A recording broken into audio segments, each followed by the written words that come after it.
ਧੰਨ ਹਨ ਧੰਨ ਹਨ ਧੰਨ ਹਨ ਪਰਮ ਪੂਜਨੀਕ ਸੱਚੇ ਸਤਿਗੁਰੂ ਵਾਹਿਗੁਰੂ ਸ੍ਰੀ ਗੁਰੂ ਅਰਜਨ ਦੇਵ ਸਾਹਿਬ ਜੀ। ਧੰਨ ਹਨ। ਵਾਹਿਗੁਰੂ ਜੀ ਕਾ ਖਾਲਸਾ ਵਾਹਿਗੁਰੂ ਜੀ ਕੀ ਫਤਿਹ। ਗੁਰੂ ਬਾਰੀ ਸਵਾਰੀ ਸਾਧ ਸੰਗਤ ਜੀਓ, ਗੁਰਾਂ ਜੀ ਦੀ ਅਪਾਰ ਕਿਰਪਾ ਦੇ ਨਾਲ ਪ੍ਰੀਵੀਅਸ ਵੀਡੀਓ ਦੇ ਵਿੱਚ ਆਪਾਂ ਸਿੱਖੇ ਸੀ ਕਿ ਕਿਸ ਤਰ੍ਹਾਂ ਕਾਮ ਤੇ ਫਤਿਹ ਪਾਈਦੀ ਹੈ ਗੁਰੂ ਸਾਹਿਬ ਜੀ ਦੀ ਗੁਰਬਾਣੀ ਦੀ ਟੇਕ ਆਸਰਾ ਲੈਣ ਦੇ ਨਾਲ। ਆਪਾਂ ਪੰਕਤੀ ਸਿੱਖੀ ਸੀਗੀ, ਵਿਚਾਰ ਕੀਤੀ ਸੀ, ਪਰ ਤ੍ਰੈ ਰੂਪ ਨਾ ਪੇਖਿਆ ਨੇਤਰ, ਸਾਧ ਕੀ ਟਹਲ ਸੰਤ ਸੰਗੇ ਹੇਤ। ਸੋ ਇਸ ਵੀਡੀਓ ਵਿੱਚ ਆਪਾਂ ਸਿੱਖਾਂਗੇ ਕਿ ਕਿਸ ਤਰ੍ਹਾਂ ਕ੍ਰੋਧ ਦੀ ਨਿਵਰਤੀ ਵੀ ਗੁਰਬਾਣੀ ਦੀ ਟੇਕ ਆਸਰਾ ਲੈਣ ਦੇ ਨਾਲ ਹੀ ਹੁੰਦੀ ਹੈ। ਸੋ ਸਾਧ ਸੰਗਤ ਜੀ, ਸਤਿਗੁਰੂ ਜੀ ਦੇ ਗੁਰਬਾਣੀ ਵਿੱਚ ਫਰਮਾਨ ਹਨ ਕਿ ਕਾਮ ਕ੍ਰੋਧ ਜਲਾ ਸਭ ਕੋਈ, ਸਾਰਾ ਸੰਸਾਰ ਕਾਮ ਕ੍ਰੋਧ ਦੇ ਵਿੱਚ ਜਲ ਸੜ ਰਿਹਾ ਹੈ। ਸੋ ਸਾਧ ਸੰਗਤ ਜੀ, ਆਓ ਭਗਤ ਸ੍ਰੀ ਕਬੀਰ ਸਾਹਿਬ ਜੀ, ਭਗਤ ਸ੍ਰੀ ਫਰੀਦ ਸਾਹਿਬ ਚਰਨੀ ਪਈਏ ਅਤੇ ਉਹਨਾਂ ਦੇ ਜੋ ਮੁੱਖ ਵਾਕ ਹਨ, ਉਹਨਾਂ ਦਾ ਜੋ ਉਪਦੇਸ਼ ਹੈ, ਉਸ ਨੂੰ ਆਪਾਂ ਜ਼ਿੰਦਗੀ ਵਿੱਚ ਕਮਾਈਏ ਅਤੇ ਖੁਸ਼ੀਆਂ ਮਾਣੀਏ। ਉਹਨਾਂ ਦਾ ਮੁੱਖ ਵਾਕ ਹੈ, ਫਰੀਦਾ ਬੁਰੇ ਦਾ ਭਲਾ ਕਾਰੇ, ਗੁੱਸਾ ਮਾਨੇ ਨਾ ਹੰਢਾਏ, ਦੇਹੀ ਰੋਗ ਨਾ ਲੱਗਈ, ਪੱਲਾ ਸਭ ਕੇ ਛੁਪਾਏ। ਸੋ ਇਸ ਪੰਕਤੀ ਦੀ ਵਿਚਾਰ ਹੋਵੇਗੀ। ਸੋ ਵਿਚਾਰਾ ਕਰਨ ਤੋਂ ਪਹਿਲਾਂ ਆਓ ਸਿੱਖੀ ਇਸ ਪੰਕਤੀ ਦਾ ਸ਼ੁੱਧ ਉਚਾਰਨ, ਜੋ ਇਕੱਲੀ ਗੱਲਾਂ ਕਰਨ ਦੇ ਨਾਲ ਆਪਾਂ ਸਿੱਖਾਂਗੇ।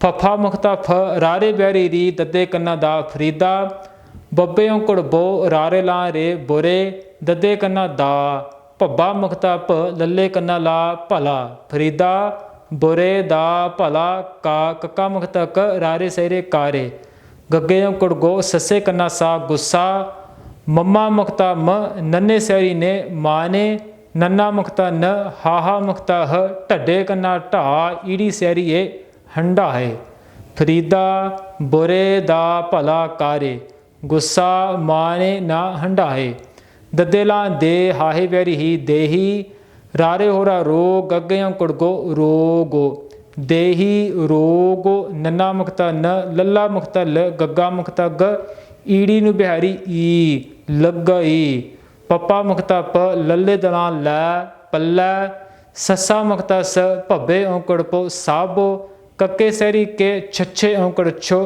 ਕੇਛੋ, ਪੱਪੇ ਕੰਨਾ ਪਾ, ਈੜੀ ਸਹਿਰੀਏ ਪਾਏ। ਸੋ ਇਸ ਪੰਕਤੀ ਦਾ ਜਾਪ ਕਰਨਾ ਹੈ ਆਪਾਂ। ਇਸ ਪੰਕਤੀ ਦਾ ਜਾਪ ਕਰਦਿਆਂ ਇਸੇ ਲਗਾਂ ਅੱਖਰਾਂ ਅਰਥਾਂ ਦੇ ਆਪਾਂ ਲਗਾਂ ਅੱਖਰਾਂ ਅਰਥਾਂ ਨੂੰ ਦਿਮਾਗ ਦੇ ਵਿੱਚ ਟਿਕਾ, ਹਿਰਦੇ ਵਿੱਚ ਟਿਕਾ ਕੇ, ਸੁਰਤੀ ਦੇ ਵਿੱਚ ਟਿਕਾ ਕੇ ਜਾਪ ਕਰਨਾ ਹੈ, ਜੋ ਕਿ ਇਸ ਦੇ ਨਾਲ ਗੁਰਬਾਣੀ ਹਿਰਦੇ ਵਿੱਚ ਰੋਮ ਰੋਮ ਵਿੱਚ ਵਸ ਜਾਂਦੀ ਹੈ। ਸੋ ਭਗਤ ਸ੍ਰੀ ਕਬੀਰ ਸਾਹਿਬ ਜੀ ਉੱਤਮ ਬਖਤੇ ਹਨ ਅਤੇ ਆਪਣੇ ਮਨ ਨੂੰ ਸ਼ੁਭ ਸੱਚਾ ਉਪਦੇਸ਼ ਦਿੰਦੇ ਹਨ ਕਿ ਹੇ ਮਨਾ, ਬੁਰੇ ਦਾ ਭਲਾ ਕਾਰੇ, ਗੁੱਸਾ ਮਾਨ ਨਾ ਹੰਢਾਏ।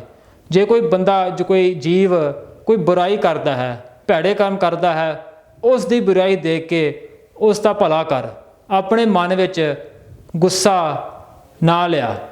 ਭਾਵ ਸਾਧ ਸੰਗਤ, ਉਸ ਦਾ ਭਲਾ ਕਿੱਦਾਂ ਕਰਨਾ ਹੈ? ਸਭ ਤੋਂ ਪਹਿਲਾਂ, ਸਭ ਤੋਂ ਉਚੇਚਾ ਹੈ ਕਿ ਅਰਦਾਸ ਕਰਨੀ ਅਤੇ ਉਸ ਦੇ ਵਾਸਤੇ ਗੁਰਬਾਣੀ ਦਾ ਜਾਪ ਕਰਨਾ ਕਿ ਹੇ ਸੱਚੇ ਪਾਤਸ਼ਾਹ ਜੀਓ, ਇਸ ਨੂੰ ਸਮੱਤ ਬਖਸ਼ੋ, ਕਿ ਇਸ ਨੂੰ ਵਿਵੇਕ ਬੁੱਧੀ ਬਖਸ਼ੋ, ਕਿ ਜੋ ਇਹ ਬੁਰੇ ਕੰਮਾਂ ਤੋਂ ਚੰਗੇ ਕੰਮ ਵਿੱਚ ਲੱਗੇ, ਸੇਵਾ ਅਤੇ ਸਿਮਰਨ ਪਰਉਪਕਾਰ ਵਾਲਾ ਗੁਰਸਿੱਖੀ ਜੀਵਨ, ਹੇ ਸੱਚੇ ਪਾਤਸ਼ਾਹ ਉਸ ਨੂੰ ਬਖਸ਼ੋ। ਅਤੇ ਨਾਲ ਦੀ ਨਾਲ ਸਾਧ ਸੰਗਤ ਜੀ, ਦੇਹੀ ਰੋਗ ਨਾ ਲੱਗਈ, ਪੱਲਾ ਸਭ ਕੇ ਛੁਪਾਏ। ਇਸ ਤਰ੍ਹਾਂ ਭਗਤ ਜੀ ਕਹਿੰਦੇ ਹਨ ਕਿ ਕ੍ਰੋਧ ਨੂੰ ਨਾ ਹੰਢਾਉਣ ਦੇ ਨਾਲ, ਦਿਮਾਗ ਦੇ ਵਿੱਚ ਨਾ ਲਿਆਉਣ ਦੇ ਨਾਲ, ਉਸ ਦਾ ਭਲਾ ਕਰਨ ਦੇ ਨਾਲ ਸਰੀਰ ਨੂੰ ਨਾਨਾ ਤਰ੍ਹਾਂ ਦੇ ਰੋਗ ਨਹੀਂ ਲੱਗਦੇ ਅਤੇ ਆਪਣੇ ਪੱਲੇ ਦੇ ਵਿੱਚ, ਹਿਰਦੇ ਰੂਪੀ ਪੱਲੇ ਵਿੱਚ ਸਾਰੀ ਹੀ ਆਪਾਂ ਮਨ ਦੀਆਂ ਖੁਸ਼ੀਆਂ, ਕਿਰਪਾ ਅਤੇ ਪ੍ਰਸੰਨਤਾ ਪਾ ਲੈਂਦੇ ਹਾਂ।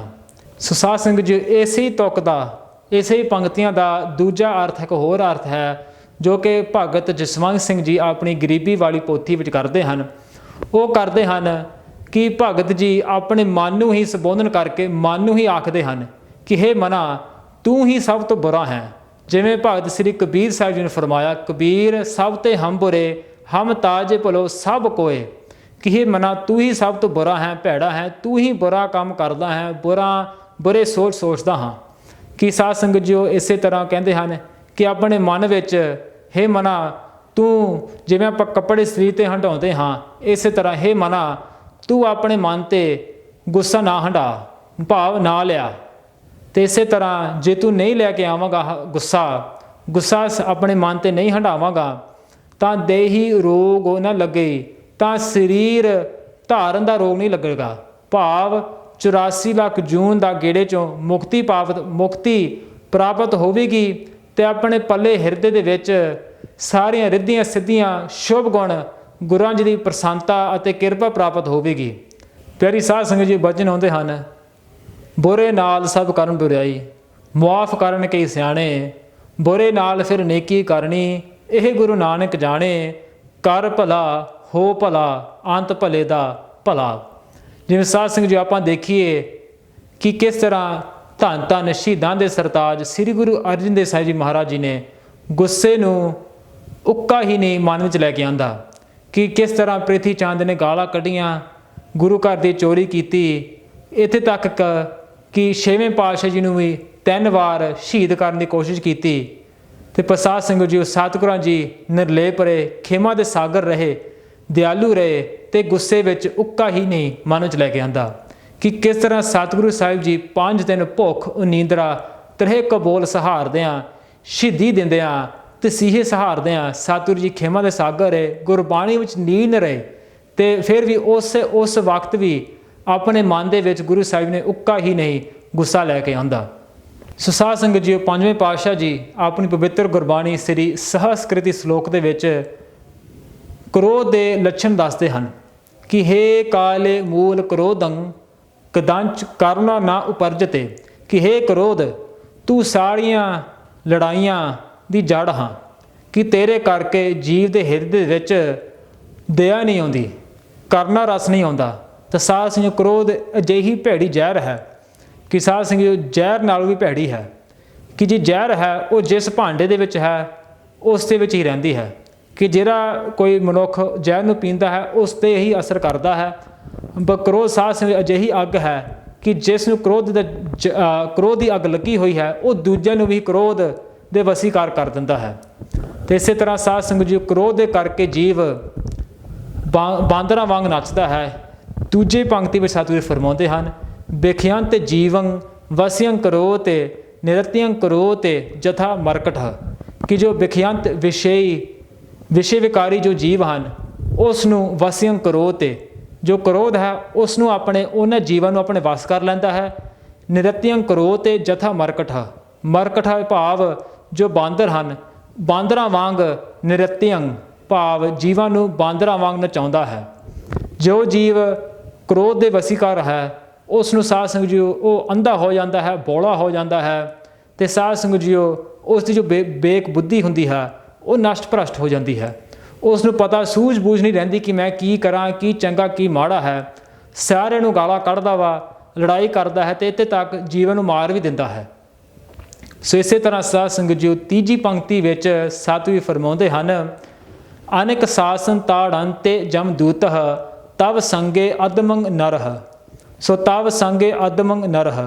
ਸੋ ਹੇ ਕ੍ਰੋਧ, ਜੋ ਜੀਵ ਤੇਰੀ ਕੁਸੰਗ ਕਰਦੇ ਹਨ ਉਹਨਾਂ ਨੂੰ ਤੂੰ ਨੀਚ ਕਰ ਦਿੰਦਾ ਹਾਂ।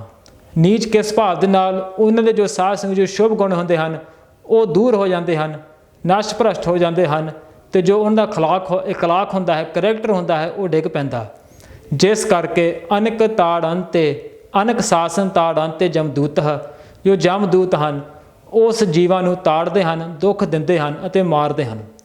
ਸੋ ਅਖੀਰਲੀ ਪੰਕਤੀ ਵਿੱਚ ਸਤਿਗੁਰੂ ਜੀ ਇੱਕ ਅਰਦਾਸ ਬੇਨਤੀ ਕਰਦੇ ਹਨ ਕਿ ਦੀਨ ਦੁੱਖ ਭੰਜਨ ਦਇਆਲ ਪ੍ਰਭੂ ਨਾਨਕ ਸਰਬ ਜੀਅ ਰੱਖਿਆ ਕਰੋ ਤੇ, ਕਿ ਹੇ ਦਸਾਂ ਪਾਸੇ ਜਾਗਦੀ ਜੋਤ, ਖੰਡਾਂ ਬ੍ਰਹਮੰਡਾਂ ਦੇ ਬਾਲੀ ਦੇ ਰਚਨਹਾਰ, ਦਸਾਂ ਪਾਸੇ ਜਾਗਦੀ ਜੋਤ, ਚਵਰ ਛਤਰ ਤਖਤ ਦੇ ਮਾਲਕ, ਹੇ ਧੰਨ ਧੰਨ ਸ੍ਰੀ ਗੁਰੂ ਗ੍ਰੰਥ ਸਾਹਿਬ ਜੀ ਮਹਾਰਾਜ, ਆਪ ਜੀ ਦੀਨਾ ਬੰਧੂ ਹੋ, ਸਾਰੇ ਦੁੱਖਾਂ ਨੂੰ ਨਾਸ਼ ਕਰਨ ਵਾਲੇ ਹੋ ਅਤੇ ਦਇਆ ਦੇ ਘਰ ਹੋ। ਆਪ ਜੀ ਅਮੇਰ ਅਪਾਰ ਕਿਰਪਾ ਕਰਕੇ ਸਾਰੇ ਜੀਵਾਂ ਮਨੁੱਖਤਾ ਨੂੰ ਇਸ ਕ੍ਰੋਧ ਤੋਂ ਬਚਾ ਕੇ ਰੱਖੋ, ਆਪਣਾ ਚਰਨਾਂ ਵਿੱਚ ਨਿਵਾਸ ਬਖਸ਼ੋ ਅਤੇ ਸ਼ੁਭ ਗੁਣ ਬਖਸ਼ੋ। ਸੋ ਇਸੇ ਤਰ੍ਹਾਂ ਸਾਧ ਸੰਗਤ ਜੀਓ ਆਪਾਂ ਵੀ ਬੇਨਤੀ ਕਰੀਏ ਕਿ ਇਹ ਸੱਚੇ ਪਾਤਸ਼ਾਹ ਜੀਓ ਦਾਸਾਂ ਨੂੰ ਵੀ ਰੱਖ ਲਵੋ, ਕ੍ਰੋਧ ਤੋਂ ਭਾਵ ਕਾਮ ਕ੍ਰੋਧ ਆਦਿਕ ਵਿਕਾਰਾਂ ਤੋਂ ਬਚਾਓ ਅਤੇ ਆਪਣੇ ਆਗਿਆਕਾਰੀ ਅਨੁਸਾਰੀ ਦਾਸੀ ਵਾਈਫ ਬਣਾ ਲਵੋ। ਅਤੇ ਇਸੇ ਤਰ੍ਹਾਂ ਸਾਧ ਸੰਗਤ ਜੀ ਜੋ ਗੁਰਮੁਖ ਗੁਰੂ ਜੀ ਗੁਰਬਾਣੀ ਦਾ ਟੇਕ ਆਸਰਾ ਲੈਂਦੇ ਹਨ, ਜੋ ਗੁਰਬਾਣੀ ਨੂੰ ਆਪਣੇ ਜੀਵਨ ਦੇ ਵਿੱਚ ਕਮਾਉਂਦੇ ਹਨ। ਜਿਵੇਂ ਫਰੀਦਾ ਬੁਰੇ ਦਾ ਭਲਾ ਕਾਰੇ, ਗੁੱਸਾ ਮਾਨੇ ਨਾ ਹੰਢਾਏ, ਦੇਹੀ ਰੋਗ ਨਾ ਲੱਗਈ, ਪੱਲਾ ਸਭ ਕਿਛ ਪਾਏ। ਸੋ ਸਾਧ ਸਿੰਘ ਜੀ, ਅਗਲੀ ਵਾਰ ਜੇ ਕਦੇ ਕ੍ਰੋਧ ਆਵੇ ਤਾਂ ਉਸ ਵਕਤ ਇਸ ਪੰਕਤੀ ਤੇ ਜਾਪ ਕਰਨਾ ਹੈ। ਸੋ ਭਾਲ ਕੇ ਇਸ ਕ੍ਰੋਧ ਆਉਣ ਤੋਂ ਪਹਿਲਾਂ ਹੀ ਇਸ ਪੰਕਤੀ ਤੇ ਜਾਪ ਕਰਨਾ ਹੈ, ਕਿਉਂ ਜੋ ਕ੍ਰੋਧ ਆਵੇ ਹੀ ਨਾ। ਸੋ ਇਸੇ ਤਰ੍ਹਾਂ ਜੋ ਕ੍ਰੋਧ ਤੋਂ ਬਚ ਜਾਂਦੇ ਹਨ, ਗੁਰਬਾਣੀ ਜੀ ਦਾ ਟੇਕ ਆਸਰਾ ਲੈਂਦੇ ਹਨ, ਉਹ ਸਾਧ ਸੰਗਤ ਜੀ ਜਿੱਥੇ ਕ੍ਰੋਧ ਜੀਵਾਂ ਨੂੰ ਆਪਣੇ ਵਸ ਵਿੱਚ ਕਰਦਾ ਹੈ, ਉੱਥੇ ਉਹ ਗੁਰਮੁਖ ਕ੍ਰੋਧ ਨੂੰ ਆਪਣੇ ਵਸ ਕਰ ਲੈਂਦੇ ਹਨ। ਕਿਸ ਤਰ੍ਹਾਂ? ਉਹ ਕ੍ਰੋਧ ਸਾਧ ਸੰਗਤ ਜੀ ਆਪਣੇ ਵਸ ਵਿੱਚ ਕਰਕੇ ਗੁਰਮੁਖ ਉਸ ਨੂੰ ਬੀਰ ਰਸ ਵਾਂਗੂ ਵਰਤਦੇ ਹਨ ਧਰਮ ਯੁੱਧ ਵਾਸਤੇ, ਜੋ ਕਿ ਖਾਲਸਾ ਸੋ ਜੋ ਕਰੇ ਨਿਤ ਜੰਗ, ਆਪਣੇ ਮਨ ਦੇ ਨਾਲ ਜੋ ਵਿਸ਼ੇ ਵਿਕਾਰਾਂ ਦੇ ਨਾਲ ਜੰਗ ਕਰਨ ਦੇ ਲਈ ਉਹ ਬੀਰ ਰਸ ਧਾਰਦੇ ਹਨ। ਆਲਸ ਦੇ ਲਈ ਸਾਧ ਸੰਗਤ ਜੀ ਆਪਣੇ ਸਰੀਰ ਅਤੇ ਤਨ ਮਨ ਨੂੰ ਤਿਆਰ ਬਤਿਆਰ ਰੱਖਣ ਲਈ ਉਹ ਗੁਰਸਿੱਖ ਕ੍ਰੋਧ ਨੂੰ ਬੀਰ ਰਸ ਵਿੱਚ ਬਦਲ ਕੇ ਗੁਰੂ ਜੀ ਦੀ ਕਿਰਪਾ ਦੇ ਨਾਲ ਸਰੀਰ ਤਿਆਰ ਬਤਿਆਰ ਰੱਖਦੇ ਹਨ। ਸੋ ਆਓ ਸਾਧ ਸੰਗਤ ਜੀਓ ਬੇਨਤੀ ਕਰੀਏ, ਹੇ ਸੱਚੇ ਪਾਤਸ਼ਾਹ ਜੀਓ, ਕਾਮ ਕ੍ਰੋਧ ਲੋਭ ਝੂਠ ਨਿੰਦਾ ਇਨ ਤੇ ਆਪ ਛਡਾਵਹੁ, ਇਹ ਭੀਤਰ ਤੇ ਇਨ ਕੋ ਡਾਰਹੁ, ਆਪਣੇ ਨਿਕਟ ਬੁਲਾਵਹੁ। ਤੇ ਸਾਧ ਸੰਗਤ ਜੀ ਦਾਸਨ ਦਾਸੀ ਵਿਚਾਰਾਂ ਕਰਦਿਆਂ ਇੱਕ ਨਿਨੇਹ ਗਲਤੀਆਂ ਹੋ ਗਈਆਂ ਹਨ, ਅਣਜਾਣ ਬਚ ਜਾਣ ਕੇ ਮੁਆਫ ਕਰ ਦੇਣਾ। ਸਦਾ ਸਦਾ ਇਹ ਭੂਲਨ ਹਾਰੂ, ਨਾਨਕ ਰਾਖਨ ਹਾਰੂ ਅਪਾਰੂ। ਵਾਹਿਗੁਰੂ ਜੀ ਕਾ ਖਾਲਸਾ, ਵਾਹਿਗੁਰੂ ਜੀ ਕੀ ਫਤਿਹ। ਬੋਲੇ ਸੋ ਨਿਹਾਲ ਸਤਿ ਸ੍ਰੀ ਅਕਾਲ, ਬੋਲੇ ਸੋ ਨਿਹਾਲ ਸਤਿ ਸ੍ਰੀ ਅਕਾਲ। ਸਾਰੇ ਲਾਂ ਰੇ ਬੁਰੇ, ਦੱਦੇ ਕੰਨਾ ਦਾ, ਭੱਬਾ ਮਖਤਾ ਭ, ਲੱਲੇ ਲਾਂ ਲੈ ਭਲਾ, ਲੈ ਲਾਲੂ ਲੀਲਾ। ਆਪਨ ਨਿਕਟੇ ਬੁਲਾਵੋ। I think I said that bhakti wrong because the cameraman over there started shaking his head. So Waheguru ji ਕਾ ਖਾਲਸਾ, ਵਾਹਿਗੁਰੂ ਜੀ ਕੀ ਫਤਿਹ।